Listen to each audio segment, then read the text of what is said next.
அல்லாஹுவை பற்றிய ஈமான், அல்லாஹ் மேலே இருக்கிறான் என்கின்ற ஈமான், அதிலும் குறிப்பாக அல்லாஹ் மேலே எங்கே இருக்கின்றான் என்கின்ற ஈமான், இது ரெண்டையும் நாம் தெளிவாக புரியணும்.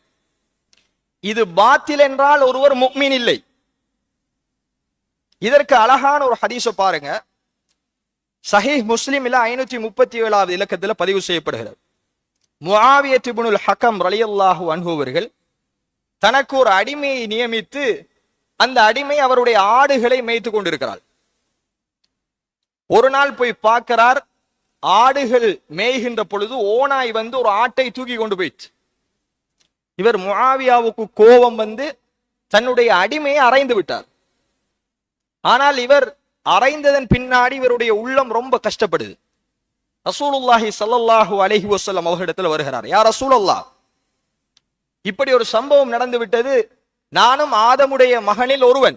கோபத்தின் காரணமாக என்னுடைய அடிமை அடித்து விட்டேன். யா ரசூலல்லாஹ், அஃபலா உஅதிகுஹா, அவளை நான் விடுதலை செய்யட்டுமா, அந்த அடிமையை நான் விடுதலை செய்யட்டுமா அல்லாஹ்வுடைய தூதரே என்று வந்து கேட்கிறார். ரசூலுல்லாஹி ஸல்லல்லாஹு அலைஹி வஸல்லம் சொன்னார்கள், இஅ்தினி பிஹா, அந்த அடிமையை என்னிடத்திலே கொண்டு வாண்டாங்க அல்லாஹ்வுடைய தூதர். ஃபஅதைதுஹு பிஹா, முஆவியா சொல்கிறார், நான் அல்லாஹ்வுடைய தூதரிடத்தில் என்னுடைய அடிமை பெண்ணை கூட்டி வந்தேன். ரசூலுல்லாஹி ஸல்லல்லாஹு அலைஹி வஸல்லம் அவர்கள் அவளிடத்தில் 2 கேள்வி கேட்டார். இதான் கண்ணியத்துக்குரிய சகோதரர்களே மிக முக்கியமான கேள்வி. முதலாவது கேள்வி அல்லாஹ்வுடைய தூதர்கள் கேட்டார்கள், ஐன் அல்லாஹ், அல்லாஹ் எங்கே இருக்கிறான்? முஸ்லிம்ல வரக்கூடிய செய்தி. அல்லாஹ் எங்கே இருக்கிறான் என்பதுதான் ரசூலுல்லாஹி ஸல்லல்லாஹு அலைஹி வஸல்லம் அவருடைய முதலாவது கேள்வி. அவள் பதில் சொன்னால் அடிமை, காலத் ஃபிஸ் ஸமா, அல்லாஹ் வானத்திலே இருக்கிறான். இரண்டாவது கேள்வி, மன் அன, நான் யார்? அவள் சொல்லுகிறார், அந்த ரசூலுல்லாஹ், நீங்கள் அல்லாஹ்வுடைய இறை தூதர். ரசூலுல்லாஹி ஸல்லல்லாஹு அலைஹி வஸல்லம் அவர்கள் இதை கேட்டவுடன் அந்த பெண்ணுக்கு ஒரு சர்டிபிகேட் கொடுக்கிறாங்க. என்ன சொன்னார்கள் தெரியுமா அல்லாஹ்வுடைய தூதர் அவர்கள்? அஅதிக்ஹா ஃபஇன்னஹா முஃமினா, முஆவியாவே அவளை நீங்கள் விடுதலை செய்யுங்கள், அவள் முஃமினான பெண் என்றார்கள் நபிகள் நாயகம் ஸல்லல்லாஹு அலைஹி வஸல்லம். அப்போ ஒருவர் முஃமினா இல்லை, அல்லாஹ்வுடைய தூதர் வேற கேள்வி எதுவுமே கேட்கல. முதலாவது இவள் முஃமினா இல்லையா என்பதைத்தான் அல்லாஹ்வுடைய தூதர் அவர்கள் செக் பண்ணுகிறார்கள். அதற்கு முஃமினா இல்லையா என்பதை செக் பண்ணுவதற்கு முதலாவது அவர் அறிந்திருக்க வேண்டியது அல்லாஹ்வை பற்றி. முதலாவது கேள்வி, அல்லாஹ் எங்கே இருக்கிறான், நீ அல்லாஹ்வை நம்புகிறாயா இல்லையா என்றெல்லாம் கேட்கல. ஏனென்றால் அல்லாஹ் வானத்திலே இருக்கிறான் என்று ஒருவர் ஏற்றுக்கொண்டு விட்டால் மற்ற எல்லாத்தையும் அவர் ஆட்டோமேட்டிக்காக ஏற்றுக்கொள்வார் என்பது அல்லாஹ்வுடைய தூதருக்கு தெரியும். முதலாவது கேள்வி, ஐன் அல்லாஹ், அல்லாஹ் எங்கே இருக்கிறான்? உடனே அந்த பெண்மணி சொல்கிறாள், ஃபிஸ் ஸமா, அல்லாஹ் வானத்திலே இருக்கிறான். அல்லாஹ் படைப்புகளோடு இல்லை, அல்லாஹ் இந்த உலகத்தில் இல்லை, இந்த பிரபஞ்சத்துக்குள் அல்லாஹ் இல்லை, அல்லாஹ் படைப்புகளை விட்டும் மேல் உயர்ந்து விட்டான் என்று அந்த பெண் சொன்னதற்காக ரசூலுல்லாஹ் என்ன பட்டம் கொடுத்தார்கள்? ஃபஇன்னஹா முஃமினா அஅதிக்ஹா, அவளை நீ விடுதலை செய், அவள் ஒரு முஃமினான பெண் என்று நபிகள் நாயகம் ஸல்லல்லாஹு அலைஹி வஸல்லம் அவர்கள் சொன்ன செய்தியை கண்ணியத்துக்குரிய சகோதரர்கள் எங்க பார்க்கிறோம்? சஹீஹ் முஸ்லிம்ல பார்க்கிறோம். இன்னும் ஒரு செய்தியை பாருங்க. இது பேசிக்கான அறிவு, நமக்கு யாரும் சொல்லித்தரல. நம்ம ஸ்கூல்ல படிக்கிற காலத்திலிருந்தே பேசிக்காக எங்களுக்கு வந்த ஒரு அறிவு என்ன தெரியுமா? ஆதம் அலைஹிஸ்ஸலாத்தை அல்லாஹ் எங்க படைச்சான்? மனித குலத்தின் முதலாவது தோற்றம் எங்கட தந்தை ஆதம் அலைஹிஸ்ஸலாம் அவர்கள் எங்கே படைக்கப்பட்டார்கள்? பூமியிலா? வானத்தில். ஏன் வானத்தில்? அல்லாஹ் ரப்புல் ஆலமீன் சுவர்க்கத்தில் ஆதம் அலைஹிஸ்ஸலாம் அவர்களை படைத்தான். அல்லாஹ் அங்கேதான் இருக்கிறான். கண்ணியத்துக்குரிய சகோதரர்களே, இது பேசிக்காக எங்களுக்கு தெரிஞ்ச ஒரு உண்மை, யாரும் மறக்க முடியாது. அதே நேரம் அந்த சம்பவத்தில் அல்லாஹ் ரப்புல் ஆலமீன் ஆதம் நபியை படைத்தான், மனைவியை படைத்தான். அவரிலிருந்து 2 பேரையும் சுவர்க்கத்துக்குள்ள அனுப்பினான். இது எங்களுக்கு தெரியும். சுவர்க்கத்துக்குள்ள அனுப்பினால் அல்லாஹ் ஒரு தடை போட்டான்.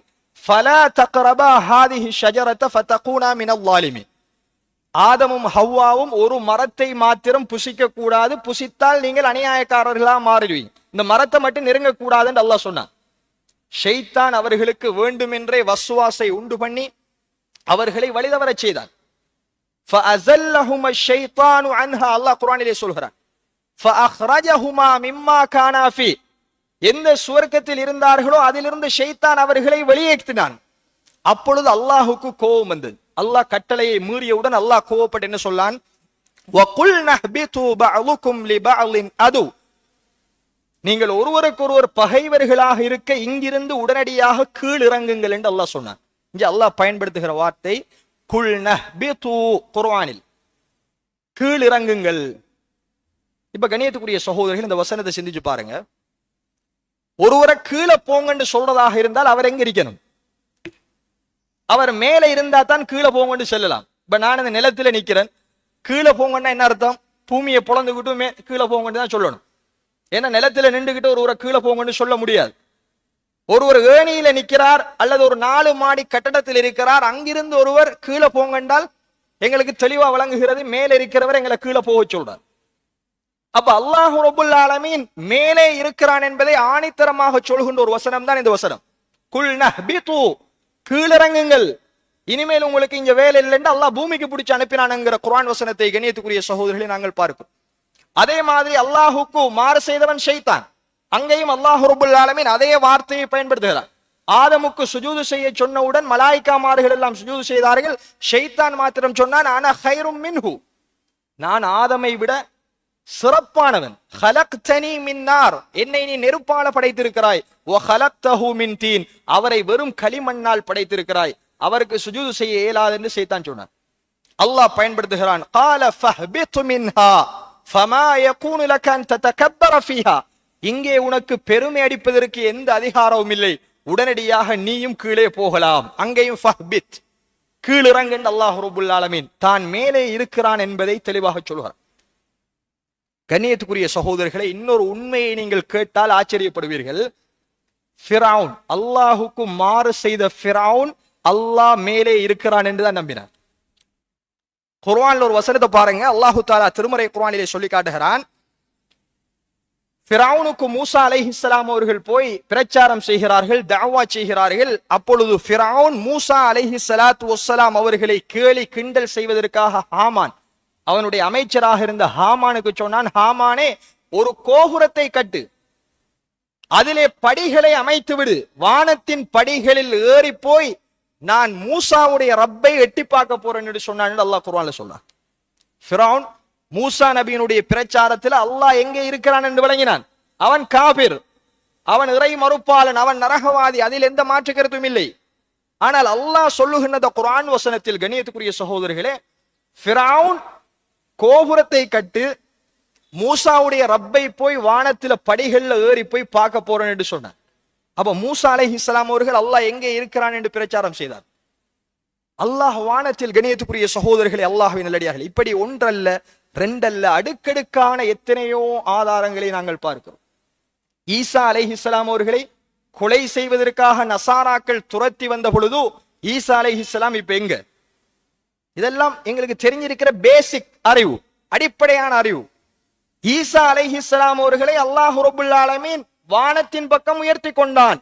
பல் ரஃபஅஹுல்லாஹு இலை, அல்லாஹ் ஈசா அலைஹிஸ்ஸலாம் அவர்களை தன் பால் உயர்த்தினான். அப்ப அல்லாஹ் எங்க இருக்கிறான்? அல்லாஹ் வானத்தில் இந்த உலகத்தில் இல்லை என்பது தெளிவாகிறதா இல்லையா? கண்ணியத்துக்குரிய சோழர், அல்லாஹ் ஈசா அலைஹிஸ்ஸலாம் அவர்களை தன்பால் உயர்த்தினான். ஈசா அலைஹிஸ்ஸலாம் அவர்கள் தஜ்ஜாலை கொலை செய்வதற்காக இறுதி காலகட்டத்தில் பூமிக்கு இறங்குவார்கள் என்ற எங்க இருக்கிறார்? அல்லாஹ் இருக்கிறார்.